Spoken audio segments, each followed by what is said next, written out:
ایک ہی مجلس میں ایک شخص علماء سے لگاتار کئی سوالات پوچھ سکتا ہے۔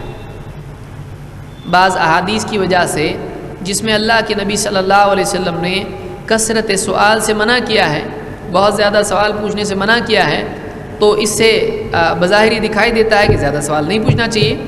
لیکن اس حدیث سے یہ بات معلوم ہوتی ہے کہ ایک آدمی لگاتار پوچھ رہا ہے، اے اللہ کے رسول میرے زیادہ سلوک کا سب سے حقدار کون ہے؟ کہا تیری ماں، پھر کون؟ ماں، پھر کون؟ ماں، پھر کون؟ لگاتار پوچھ رہے ہیں۔ آپ نے ان کو ڈانٹا نہیں، بار بار کیوں پوچھتا ہے؟ بتایا نا ماں؟ نہیں، بار بار انہوں نے سوال پوچھا کیونکہ دونوں طرح کے سوالوں میں فرق ہے۔ ایک یہ کہ بلا ضرورت آدمی محض سوال کے لیے سوال پوچھتا رہے۔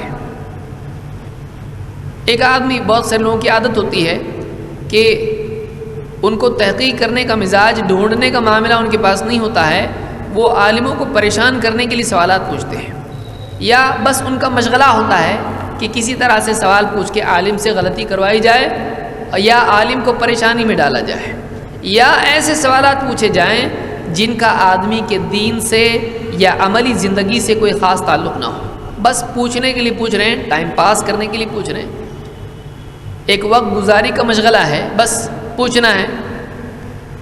یا بعض اوقات لوگ ایسا کرتے ہیں، پہلے ایک عالم سے پوچھتے ہیں آپ بتائیے یہ حلال ہے کہ حرام، تھوڑا اطمینان نہیں ہوتا ہے، دل کے جیسا جواب نہیں آتا ہے، پھر دوسرے کو پوچھتے ہیں حلال ہے کہ حرام۔ لہٰذا ایک ساتھ کئی علماء سے سوال پوچھتے ہیں، کہیں سے جب حلال آ جاتا ہے تو خوشی ہوتی ہے۔ یہ نفس کی عبادت ہے، یہ نفس کی فرما برداری ہے۔ اللہ تعالیٰ دلوں کا حال جانتا ہے کہ ایک آدمی سوال کیوں پوچھ رہا ہے۔ اپنے لیے دنیا بٹورنے کے لیے، دنیا کے لیے اپنے شرعی احکام کو، ان کی مضبوطی کو ڈھیلا کرنے کے لیے اگر کوئی آدمی سوال پوچھتا ہے تو ایسا آدمی اللہ کے ہاں گناہ گار ہے، کیونکہ اللہ کے نبی صلی اللہ علیہ وسلم فرماتے ہیں انما الاعمال بالنیات، اعمال کا دار و مدار نیتوں پر ہے۔ لہٰذا سوال پوچھنے والے کی نیت کیا ہے؟ اللہ کے نزدیک یا تو وہ ثواب کا حقدار ہوگا یا پھر وہ گناہ کا حقدار ہوگا۔ اگر واقعی کسی انسان کی ضرورت ہے تو ایک ساتھ وہ ایک ہی مجلس میں کئی سوالات پوچھے، شرعی اعتبار سے اس میں کوئی قباحت نہیں ہے، اس لیے کہ واقعی وہ عمل کے لیے پوچھ رہا ہے۔ لہٰذا اللہ کے نبی صلی اللہ علیہ وسلم نے بھی ان صحابی کو زیادہ سوالات پوچھنے کی وجہ سے ڈانٹا نہیں۔